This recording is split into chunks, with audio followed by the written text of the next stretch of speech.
NEET UG paper leak और गड़बड़ी के आरोपों के बाद एनटीए ने परीक्षा रद्द करने का फैसला किया है।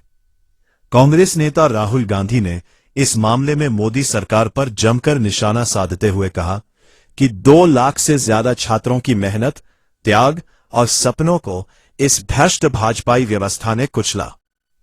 नेता प्रतिपक्ष राहुल गांधी ने सोशल मीडिया साइट एक्स पर अपनी पोस्ट में कहा, नीट 2026 की परीक्षा रद्द हो गई।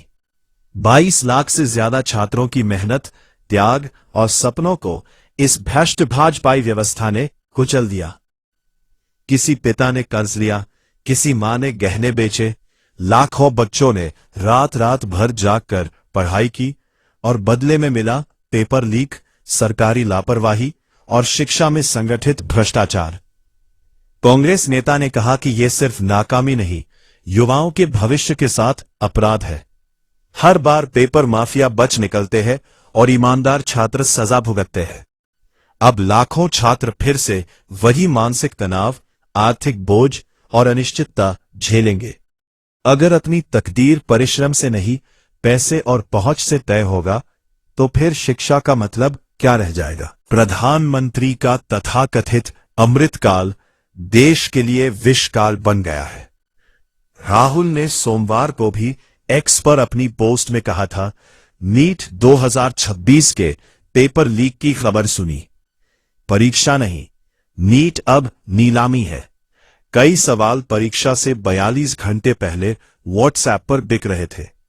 22 लाख से ज्यादा बच्चे साल भर रात रात भर आंखें जलाकर पढ़ते रहे और एक रात में उनका भविष्य बाजार में सरेआम नीलाम हो गया। यह पहली बार नहीं है।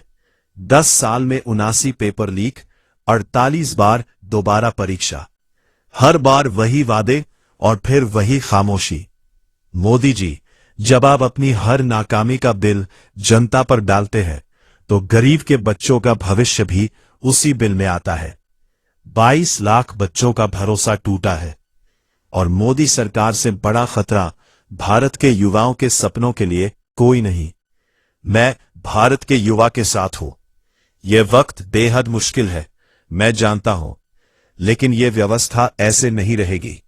हम मिलकर इसे बदलेंगे। गौरतलब है कि नीट यूजी की परीक्षा 3 मई को हुई थी। परीक्षा की ईमानदारी पर सवाल उठने पर सरकार ने मामले की जांच सीबीआई को सौंपी है। एनटीए इस जांच में पूरा सहयोग करेगी और सभी जरूरी दस्तावेज और जानकारी उपलब्ध कराएगी।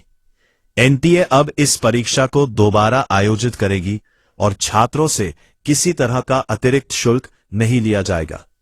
साथ ही पंजीकृत उम्मीदवारों की जानकारी और परीक्षा केंद्र पहले की तरह ही मान्य रहेंगे।